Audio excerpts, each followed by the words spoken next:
hell's going on over here? Frank, are you all right? Don't try to stop me. What's going on, everybody? So the ROG Ally has been out for 6 months at this point, and I'm officially calling it the second place king of power saving when it comes to handheld PCs. Now, you don't need to add more battery to a system. You just have to have a good amount of power saving options. And since it has been 6 months since the ROG Ally was released, I figured I'd make a mid-year review of the handheld, mostly to point out how my experiences with this handheld have changed, mostly for the better over the course of that time. And ASUS doesn't get enough credit when it comes to their regular updates for the ROG Ally. Sure, they've messed up 1 or 2 updates and drivers, but which handheld hasn't? Recently, ASUS has released exceptional updates that have fixed a lot of ROG Ally's hovering problems, such as its power saving options and performance in lower TDP modes. It is now a more feasible option to play your ROG Ally in silent mode, or even a lower TDP if you manually set it yourself. All you have to do is pretty much adjust the game to what the Steam Deck's resolution and FPS are set to, and you could probably play the game for at least the same amount of time, if not a little longer than the Steam Deck in some instances. And I find that as a total accomplishment, simply for the fact that the Steam Deck is extremely well optimized in terms of lower TDP performance. And the sheer fact that the ROG Ally can even measure up close to that is amazing, especially when it comes to Windows 11 handhelds. Now, there is one change I recently noticed right before making this video. ROG Ally automatically switches to 900p mode when in lower TDP modes like silent to automatically increase performance. Sometimes it automatically sets a resolution to the game to 900p because that's just better off. And a lot of the times I could barely tell the difference between 1080p and 900p. And with handhelds like the Steam Deck, 900p while docked is my go-to resolution. So having that option ready for me with the ROG Ally proved significant to save the most power in exchange for the most performance at a nice looking resolution. And I think this feature is so inspiring and user-friendly. Recently, I went to New York on a little vacation and brought both my Steam Deck and ROG Ally mainly because it was a 5-hour flight. I have to say, the ROG Ally's power-saving methods and options impressed me throughout my time with it on this flight, mainly because the system is so small and the screen quality is just amazing. I played Forza Horizon 4 at 1080p 50 to 60 FPS, and my time with the system lasted over 2 hours and 30 minutes. At 1080p with that frame rate, I was pleasantly surprised. And on the flight as well, I was playing Sonic Frontiers because I was forced to with the recent update that came out, preventing it from working with any integrated GPU handheld. The screen quality was okay. The battery life was around the same length, about 2 hours, but the exchange for screen quality and frame rate on the Steam Deck was somehow less worth it. It was a great time on the Steam Deck, but simply comparing the two, they gave me about the same battery life, with the Steam Deck providing 30 minutes or more if I decrease the frame rate and TDP. But like a lot of people out there, I'm a shallow gamer. I'm willing to sacrifice battery life for a smaller and more powerful option. And I think the ROG Ally is a very special device and the option for me. And if I was forced to choose either the Steam Deck or ROG Ally, if I had to choose one, I think the Steam Deck is very special, but it's a lot bigger and heavier than the ROG Ally. And in terms of technology progression, I would have to go with the ROG Ally. I always go for the shiniest and newest devices. That's just how I'm wired. Just like with the iPad Nano, with technology, smaller usually means better. Progression can be measured with size and power, and the ROG Ally manages to provide those two things. And over the course of these last 6 months, the ROG Ally has proved to be my most ideal handheld to use. I've been playing all sorts of games for hours on end and haven't experienced any kind of crashing. For that same period of time, I've been playing the Steam Deck and experienced a good amount of crashing. Now, if a game's not going to work on the ROG Ally, it just straight away doesn't work and needs some adjusting either to the VRAM, a driver, or an update to DirectX. But besides those little hiccups, those are the only hiccups I've had with the ROG Ally. Yes, maybe there's been some kind of anomaly type glitches where I absolutely don't know what's going on with my ROG Ally, so I just reboot it. But the same goes for the Steam Deck. Sometimes it just doesn't start or it doesn't go into desktop mode, so I just simply need to hard reboot it, and it ends up working just fine. But more of those situations have happened with the Steam Deck over the course of the last 6 months. But here's the catch. I played my Steam Deck 1/3 of the time that I played my ROG Ally, I have been neglecting my Steam Deck big time. And every time, or most of the time that I go to play it, there would be some kind of ridiculous update I need to download and install before playing the game. Because I'm tied into this Steam platform, it proves to not be the most convenient handheld to play for me right now. But with the ROG Ally, like I said, I buy the game, then I get the offline mode, and I just play the offline mode for the most part. All I need to do is just test to see if it works one time, and 99% of the time, the game works the whole way through. It doesn't have any type of issues. So with the ROG Ally, during my visit to New York,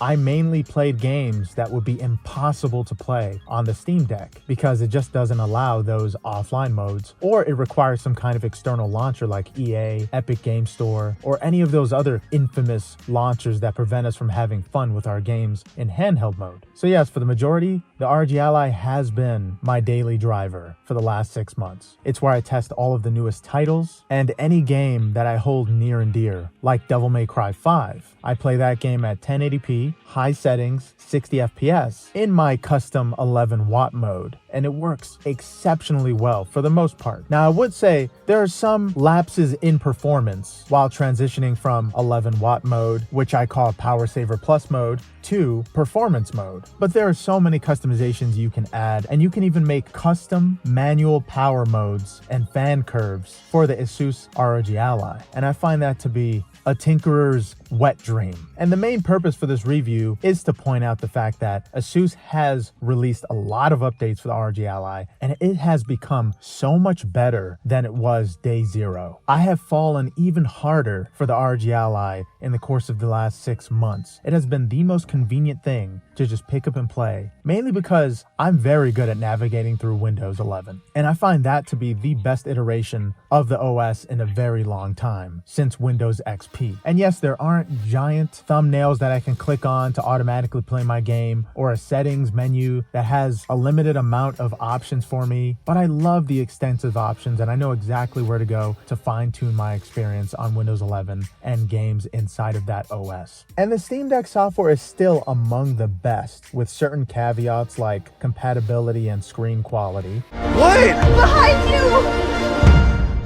Look!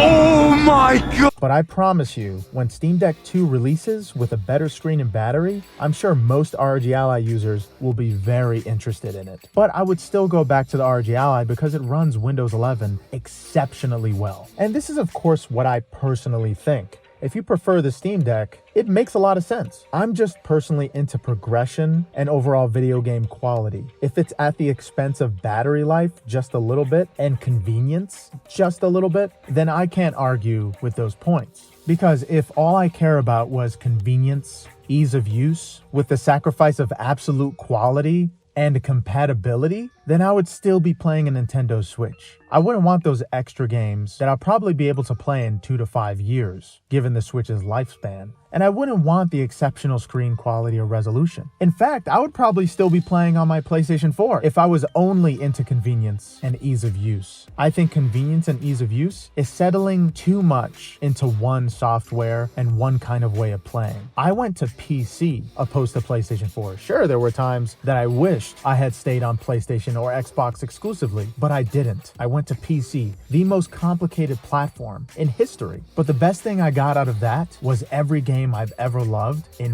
one platform. I'm getting older. I don't want to have to stand up, go through my disc collection, transfer a file, or turn on this specific console to play this specific game. I want to have everything in one place because I'm goddamn Iron Man. I want to have everything as convenient as possible, as powerful as possible, anywhere I goddamn want. And that's what the ROG Ally is. It is Mark 42. It's that jump in technology right before perfection. And the ROG Ally 2 and the Steam Deck 2 are gonna be the bleeding edge suits.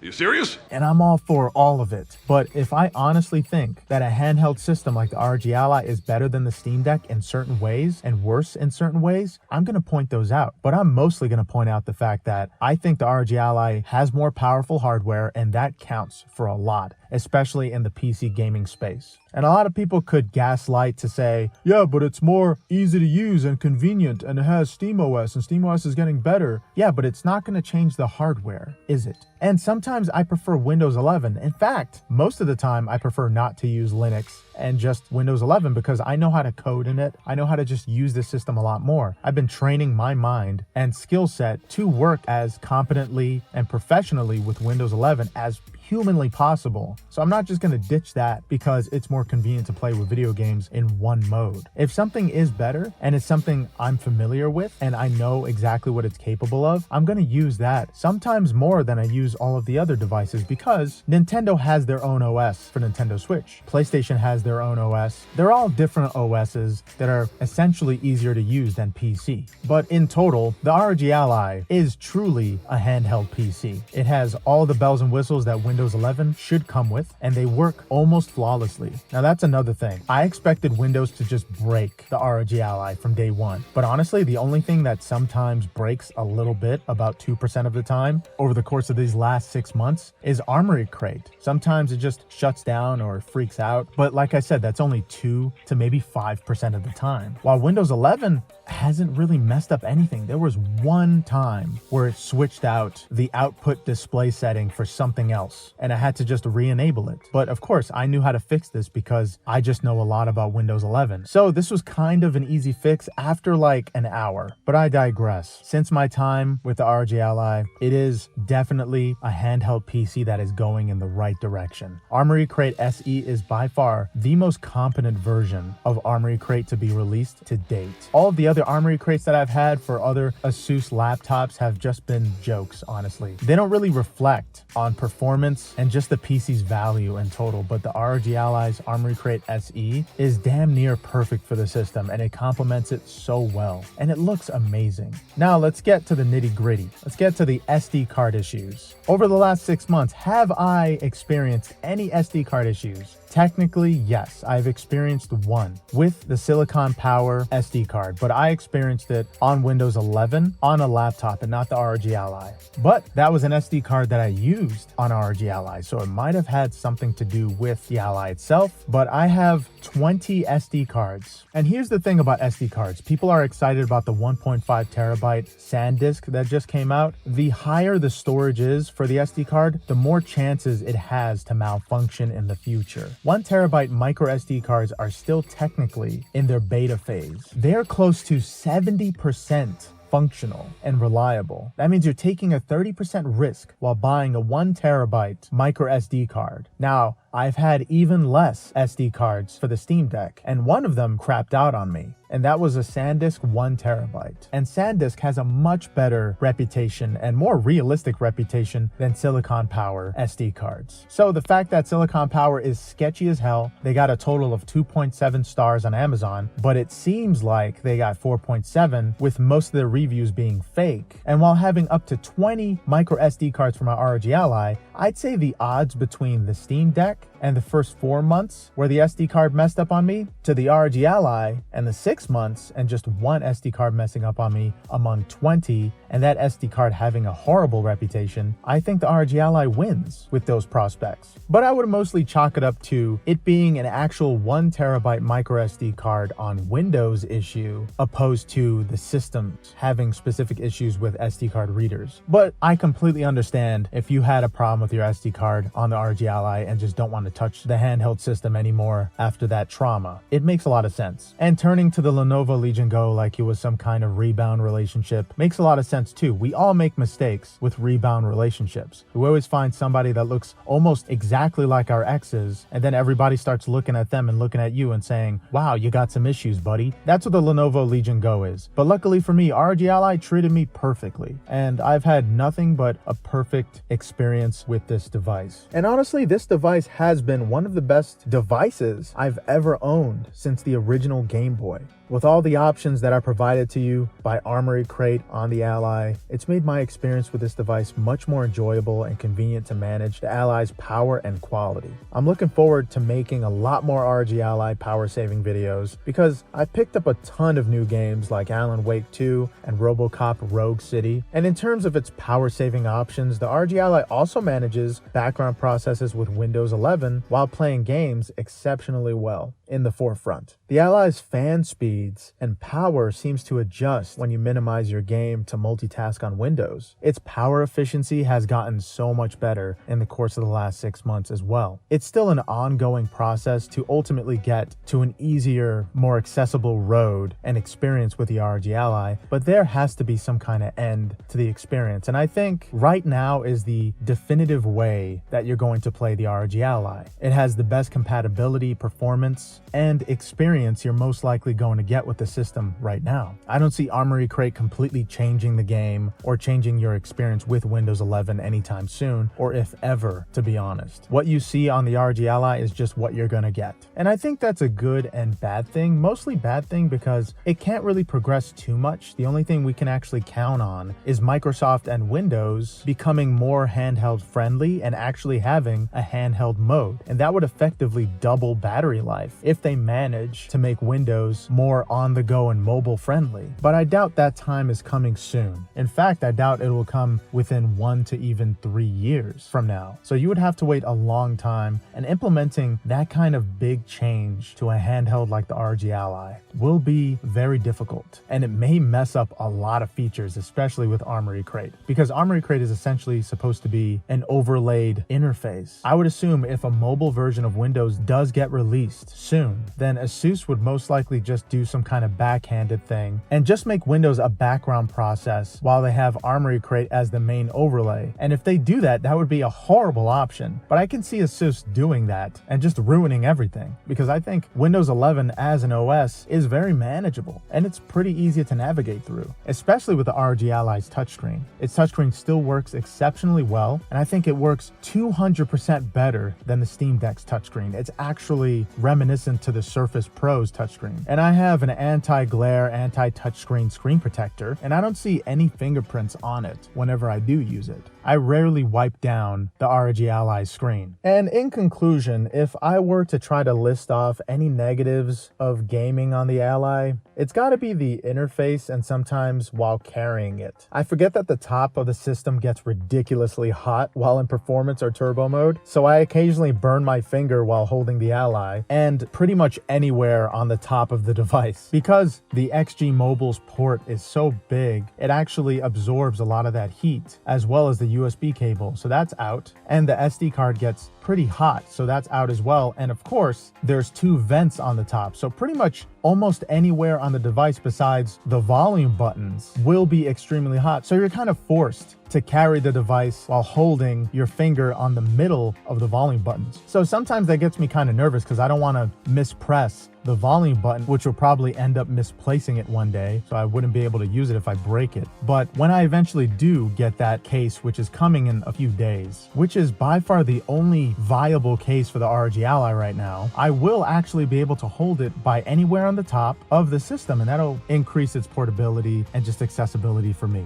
There are custom covers that you can put on the XG Mobile's port, but it doesn't get rid of any kind of heat. It'll still get hot, even with that port that makes it easier to put a USB-C cable into. And of course the interface, whenever you do want to switch out your game or close it, sometimes the game just doesn't close, so you'd have to either manually go through the game's menus and exit out yourself, but if it doesn't close after that, you're going to have to swipe up on the touchscreen or go into Task Manager and close it yourself, which a lot of people would see that as inconvenient. But of course, Armory Crate has End Task, but sometimes the End Task option doesn't work either, so you're going to have to manually close it. So yes, closing and going about playing games on the ROG Ally sometimes would be a tiny bit complex, especially if you don't know how to use Windows 11. So if you really aren't tech savvy or haven't used Windows or haven't edited anything or used any kind of demanding software on your computer at all, which sometimes will take priority and will take enough priority to the point that it forces you to keep the program open, so you have to force close it. But yeah, it's kind of a small learning curve. Pretty much all you have to do is swipe up on the device, hold your finger on the game icon, and then just press close, and it'll most likely, most of the time, close the program for you. But yeah, if I were to update my score for the ROG Ally,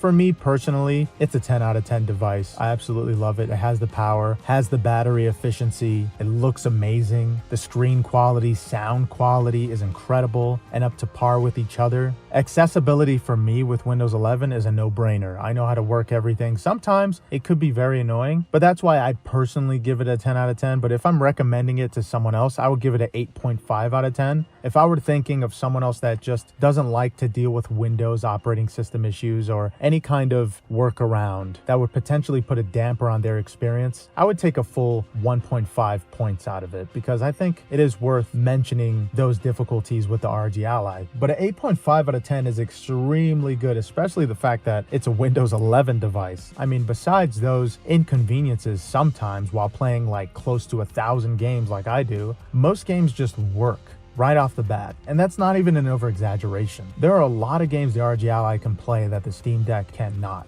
And if all you care about is playing any game you want on the go, regardless of what it is and when it came out, then the ROG Ally is the way to go. You can play pretty much anything, and you can emulate anything as well. It has a stronger CPU, which will enable you to emulate most PS3 games and Xbox 360 games at high frames. But yes, the ROG Ally is still my #1 favorite handheld device because of its small form factor, accessibility, and sheer power.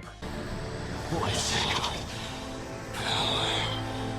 Give me more power.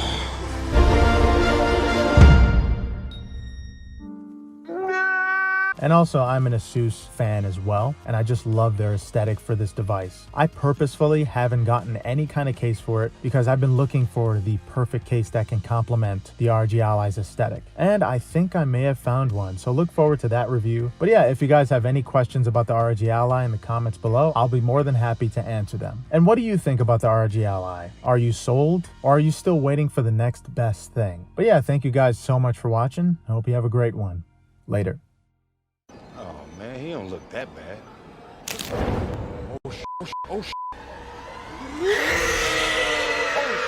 And we've officially reached 5,000 subscribers, so I just want to thank you guys so much for supporting this channel. And 5,000, I mean, it's been a long time coming, but it's a big number, and it's a number I never thought I would get to, personally. But I hope next year will be better, and eventually just get up to that 10,000 mark and so on. But yeah, I just wanted to thank you guys for that. So, thank you.